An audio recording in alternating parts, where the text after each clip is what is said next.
Sean bienvenidos a las cápsulas informativas de la Escuela de Formación de Líderes, Cuadros Sindicales. Hola, ¿qué tal, compañeras y compañeros? Bienvenidos a las cápsulas sindicales que tiene para ustedes TV Croc cada semana. En la cápsula anterior hablábamos de los antecedentes del 1 de mayo y además decíamos que era muy importante esta fecha y que todo sindicato, todo trabajador consciente debe tener claro esta fecha. ¿Por qué hoy, año con año, muchos trabajadores y trabajadoras en todo el mundo, no solamente en México, sino en todo el mundo, participan en diferentes movilizaciones, marchas e incluso movilizaciones hasta violentas en algunos lugares dependiendo de las condiciones en que se esté en ese país? Muy bien, yo les haría una pregunta. ¿Cuándo? Recuerden, ya lo vimos. ¿Cuándo nació la CROC, la confederación que hoy formamos, que hoy integramos? ¿Cuándo nació? Pues les digo, nació un 1 de mayo de 1952. ¿Y por qué un 1 de mayo? Pues porque precisamente esta gran organización discutió días antes en un teatro que, por cierto, hoy se conoce como el Teatro de la Ciudad. Ahí se reunieron centenares de representantes sindicales y de organizaciones, sobre todo los representantes de las 4 confederaciones que iban a dar surgimiento a la CROC, y discuten sus principios y cómo se va a conformar la organización, etcétera, y llegan a un acuerdo y se forma la CROC. Pero de esto hablaremos con más amplitud en otra cápsula. Lo importante es que se eligió la fecha del 1 de mayo para que se marchara ese día ya como una gran organización unificada, poderosa, que iba a integrar a obreros y a campesinos. Por eso se llama CROC, ¿sí?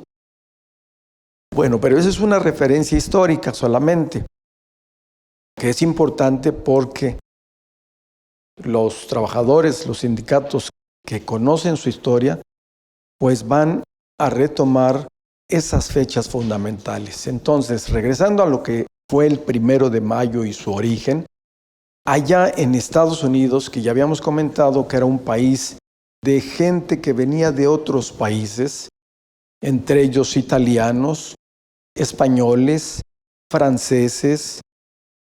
Pero, por ejemplo, entre los italianos que vinieron, había algunos que después van a escribir páginas interesantes de movimientos de protesta, como por ejemplo, ¿verdad?, los que protagonizaron la famosa historia de Sacco y Vanzetti, que hasta se hicieron películas al respecto, y hay por ahí unas canciones, ¿verdad?, que recuerdan el famoso juicio de Sacco y Vanzetti. Sacco y Vanzetti, ¿verdad?, eran 2 dirigentes anarquistas que van a ser culpados más que nada por su ideología. Eran trabajadores, impulsaban su movimiento aquí en Estados Unidos. Van a ser enjuiciados y bueno, también una gran injusticia que se cometió contra ellos. Pero en particular, lo que fue el 1 de mayo va a ser protagonizado por otros trabajadores, fundamentalmente por 8 líderes que entregaron, pues se puede decir, su vida, ¿verdad?, para que se concediera las famosas 8 horas de trabajo en Estados Unidos, pero después en otros países. ¿Qué pasó en esos días, en esos meses? En Estados Unidos había mucha efervescencia laboral. Muchos trabajadores querían las 8 horas. Había tanta efervescencia que hubo en esos momentos, en esas fechas, un gran movimiento en todo Estados Unidos, y se calcula en miles de empresas que se fueron a la huelga. Se fueron a la huelga y se calcula que 600,000 trabajadores y trabajadoras estaban en esos movimientos. Se impulsa y en particular hay una fecha, la del 1 de mayo, donde también se realiza un mitin en una fábrica de ese entonces que se llamaba la fábrica McCormick. Ahí se realiza un mitin. Sin embargo, son reprimidos. Son reprimidos por el gobierno, los llevan, algunos los detienen, los encarcelan, hay muertos, hay heridos. Y en protesta se hace nuevamente otra gran movilización en una famosa plaza, la famosa plaza de High Market. Allí se hace otra movilización importantísima. Esa va a ser la movilización más importante que va a dar origen a lo que fue el 1 de mayo y que también se conoce como los mártires de Chicago. En Chicago, ¿sí?, también había mucha efervescencia sindical, ¿sí? Y es ahí donde en esa plaza, la famosa plaza de High Market, se da una movilización, un mitin, hablan los líderes, pero el gobierno mañosamente siembra 2 bombas.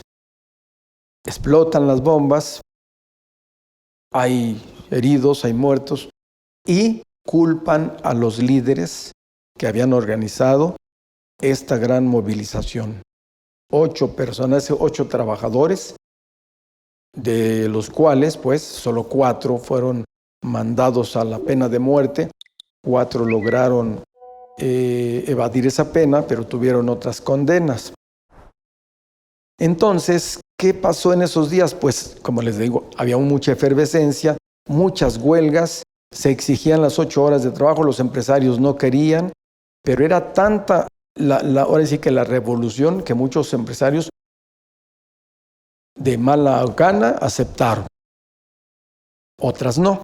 Entonces se forma el movimiento, se da la represión en la plaza de High Market con más de 20 muertos, ¿sí? Y entonces esa fecha va a marcar la historia del sindicalismo en todo el mundo, porque años después, con esa fecha, se propone, ¿sí?, que el 1 de mayo sea la fecha en que la mayoría de trabajadores y trabajadoras en todo el mundo conmemore a los mártires de Chicago y conmemore con diferentes actividades como marchas, mítines, etcétera, a los que dieron su vida por las 8 horas que hoy disfrutamos y que la ley nos ampara. Ese fue el origen del 1 de mayo. Ningún trabajador debe olvidar ese antecedente fundamental en las luchas de los sindicatos en todo el mundo. El 1 de mayo, también conocido como la fecha de los mártires de Chicago. Muchas gracias, compañeras y compañeros, y espero que les haya gustado esta pequeña cápsula. Hasta luego. Gracias por acompañarnos en tus cápsulas informativas de la Escuela de Formación de Líderes, Cuadros Sindicales.